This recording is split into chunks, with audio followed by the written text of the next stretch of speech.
Les armées et le sport, une longue histoire que nous allons évoquer dans notre studio ce matin avec le général Paul Sanzé qui commande le CNSD, le Centre National des Sports de la Défense, et qui est général commissaire au sport militaire. Alors bonjour général et merci d'avoir répondu à notre invitation. Bonjour Léa, merci de cette invitation. C'est vraiment un plaisir de vous accueillir. Vous pouvez nous rappeler ce qu'est l'armée de champions et depuis combien de temps les armées accompagnent les sportifs de haut niveau ? L'armée de champions, c'est la version moderne du bataillon de Joinville d'autrefois. Depuis 1956, les armées soutiennent le sport français avec le bataillon de Joinville, qui est finalement l'unité qui rassemblait autrefois les jeunes appelés pendant une année, une sorte d'année de césure finalement, qui leur servait à poursuivre leur entraînement sportif sous encadrement militaire. Et pour beaucoup de nos champions, nos grands champions historiques, ça a été une révélation parce que l'armée leur apportait un niveau d'entraînement, une intensité, pour certains, qui leur a permis de se révéler à eux-mêmes. Et donc cette armée de champions, elle a rassemblé 20 500 athlètes pendant à peu près 50 ans, qui ont rapporté 350 titres mondiaux et de mémoire 46 médailles olympiques à la France. C'est un beau palmarès, c'est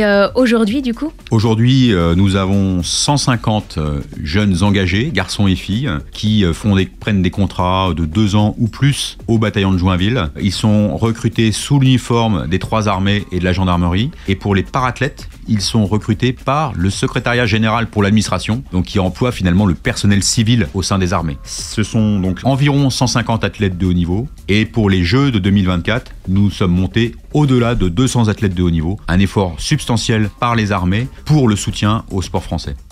Et comment se passe la relation justement avec les fédérations de chaque sport concerné ? Alors on a des relations avec 42 fédérations, soit dans le sport de haut niveau, soit dans le sport élite. Le sport élite, ce sont les meilleurs des militaires d'active, des 3 armées de la gendarmerie, que nous rassemblons pour des compétitions nationales ou internationales. La dernière compétition la plus visible, ça a été le championnat du monde militaire de rugby que nous avons organisé puis remporté en Bretagne en août-septembre dernier, juste avant la Coupe du monde du rugby, comme un préambule à cette compétition mondiale organisée en France. Et les fédérations ?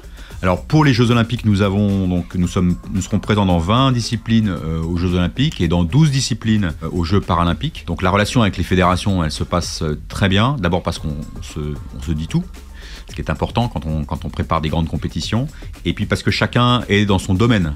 Les fédérations entraînent les sportifs dans le domaine technique, et le bataillon de Joinville, le CNSD, il apporte l'expertise dans la nutrition, la récupération, le sommeil, la gestion du stress. Et donc nous avons des stages où nous récupérons nos athlètes de haut niveau militaires, et on fait des séquences de 1 semaine, 15 jours pour les préparer aux grosses échéances. Les préparer à la fois physiquement, mais surtout mentalement. Et puis leur apporter ce petit supplément d'âme qu'on appelle dans les armées l'esprit de corps. Effectivement, qui est très important. Et est-ce que les fédérations, elles sont satisfaites de cette répartition et de l'existence de ce statut que les armées, elles offrent aux athlètes ? Alors les fédérations sont très satisfaites, et d'ailleurs la meilleure preuve, c'est qu'elles nous proposent elles-mêmes d'excellents profils au recrutement. On a 5 propositions pour une place. Donc c'est dire si nous sommes courtisés finalement par les fédérations, et c'est une bonne façon pour nous de conserver ce lien à la fois avec les fédérations, mais surtout avec la jeunesse française, que le sport, c'est un des vecteurs qui nous permet d'aller vers des populations qui seraient peut-être plus éloignées des armées, donc de conserver vraiment ce lien constant avec nos jeunes concitoyens. Et est-ce qu'on peut dire que vous êtes satisfait justement de ces résultats de l'armée de champions ? Je suis très satisfait des résultats, c'est même embarrassant de les citer tous, ça prendrait beaucoup de temps. Je suis tenté de renvoyer vos auditeurs au site du CNSD, que nous avons mis en place il n'y a pas très longtemps, grâce d'ailleurs à l'appui du CIRPATER, que je remercie. Et donc sur ce site, vous pouvez trouver le détail, les progrès des sélections pour les Jeux Olympiques, le détail des performances de nos athlètes, y compris en championnat d'Europe et en championnat du monde, et puis leur profil, ce qui permet de rentrer plus dans la connaissance de ces athlètes qui représentent les armées. Donc je suis particulièrement satisfait, et si on prend la dernière Olympiade à Tokyo, nous avons fait 50% des médailles françaises, avec 14% de la délégation qui était assurée par des militaires. On peut considérer que c'est un ratio intéressant. Effectivement, on est très fiers aussi de cette armée de champions. Et pour les Jeux Olympiques et Paralympiques qui arrivent à grands pas, est-ce que c'est un avantage pour nos athlètes que ça se déroule à domicile ? Je pense que c'est toujours un avantage d'être à domicile, parce qu'il y a une connaissance des lieux qui apporte une certaine sérénité. À l'inverse, il y a une pression supérieure, puisque vous êtes sous les feux de la rampe immédiat de vos supporters, mais je pense que les Français et les armées françaises en particulier, les forces armées vont soutenir nos athlètes de haut niveau, donc ce sera pour eux un booster supplémentaire. Tous derrière la délégation française pour ces Jeux de Paris 2024. Et pour cette édition, quels sont vos objectifs ? Très simplement, donc à Tokyo, on a fait 50% des médailles d'or en Jeux olympiques, 54% en Jeux paralympiques. Je leur ai donné comme objectif tout simplement de faire au moins aussi bien qu'à Tokyo. Vous venez de les évoquer. Un mot justement sur nos champions paralympiques qui défendront également les couleurs de la France.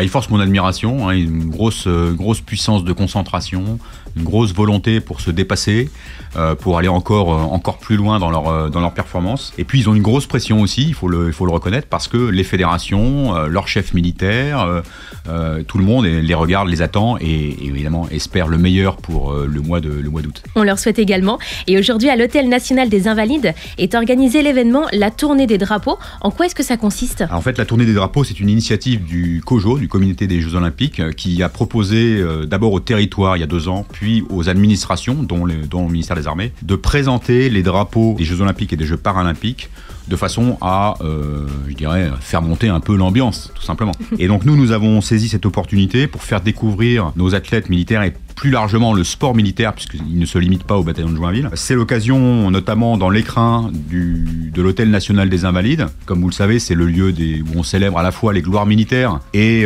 les vieux soldats. Donc par extension, c'est là aussi où on s'occupe de nos blessés. Donc il nous a paru vraiment emblématique de proposer cette cérémonie pour entourer nos soldats athlètes qui se préparent pour les Jeux Olympiques et les Jeux Paralympiques. Cet événement se poursuivra avec des ateliers où là les 50 sportifs de haut niveau de la défense que nous avons rassemblés présenteront leur discipline au grand public, aux Invalides, donc j'invite tous ceux qui sont intéressés à s'y rendre. Et puis on scandera l'événement avec également un passage de la patrouille de voltige de l'armée de l'air qui à 18h30 fera un passage bas au-dessus des Invalides pour saluer nos athlètes de haut niveau. Et c'est aussi aujourd'hui que vous lancez un challenge dans les villes étapes du relais de la flamme. Il consiste en quoi ce challenge ? Le challenge va démarrer avec le parcours de la flamme. Donc ce challenge, c'est un agrès démontable que nous avons proposé aux villes étapes du relais de la flamme, un peu partout en France métropolitaine, pour proposer à notre jeunesse un défi sportif avec un parcours de renforcement musculaire, je dirais un parcours explosif puisqu'il dure à peu près 3 minutes. Ça commence avec un développé couché, il y a un certain nombre d'exercices simples au sol, et puis des tractions, et ça se termine par un tir laser pour tester la concentration, la maîtrise de soi, voilà, l'équilibre indispensable au soldat qui n'est pas en soi un athlète, mais qui doit s'entraîner comme un athlète pour se préparer à la difficulté du combat. Et c'est ouvert à tous du coup ? Donc c'est ouvert aux jeunes Français. Alors il faut être majeur en principe pour faire cet exercice. C'est quand même, d'un point de vue cardiaque, c'est assez exigeant, hein, c'est une épreuve d'explosivité. Et donc ça ce sera proposé à tous les Français qui le souhaitent sur ce parcours de la flamme. Donc en accompagnement du parcours qui est organisé par le COJO. Donc finalement, les armées mettent à disposition cet outil de test individuel.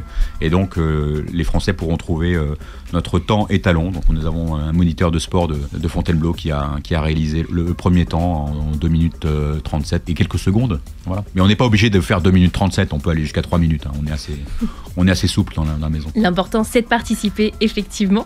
Et ce soir, il y aura également une cérémonie aux Invalides. Alors, il y a une cérémonie aux Invalides, comme je le disais, c'est vraiment l'écrin des gloires militaires, hein, qui rassemblera nos athlètes olympiques, paralympiques, nos athlètes de haut niveau en général, mais aussi le monde du sport militaire, le monde du sport qui travaille pour les 350 000 militaires des 3 armées et de la gendarmerie nationale. La cérémonie sera présidée par le chef d'état-major des armées, le général Burkhardt, en présence du CEMAT, du chef d'état-major de l'armée de l'air et de l'espace, du représentant du chef d'état-major de la marine et d'un représentant du directeur général de la gendarmerie nationale. Donc vous voyez que l'ensemble des forces armées seront représentées pour entourer nos athlètes de haut niveau juste avant l'entrée dans la période des Jeux qui va se matérialiser très très très bientôt. On aura aussi la chance d'avoir avec nous quelques représentants des régiments et des unités militaires qui parrainent nos athlètes de haut niveau, puisque vous savez que les bases navales, les bases aériennes, les gendarmeries et les unités de l'armée de terre ont chacune, enfin pour beaucoup d'entre elles parrainent un athlète de haut niveau, ce qui permet de conserver ce lien dans la durée entre les jeunes de ces formations militaires et puis 7 athlètes qui portent finalement les couleurs de l'armée. Ce sera donc une journée assez chargée. C'est vrai, et on aura même un petit clin d'œil et un moment culturel avec une conférence qui va précéder la cérémonie, puisque j'ai souhaité faire intervenir Bernard Macario, qui est un ancien inspecteur d'académie, un spécialiste de l'histoire des Jeux Olympiques, qui viendra parler à 18h30 de Coubertin et des armées, la façon dont Coubertin a été reçu dans le monde militaire quand il a donné nouvelle vie à l'olympisme moderne, et la façon dont ensuite les armées se sont appropriées ces concepts et cette vision de l'olympisme. Ce sera assez intéressant au-delà des citations habituelles que l'on peut avoir de Coubertin. Il a dit effectivement l'important c'est de participer, mais moi je crois que l'important c'est surtout de gagner.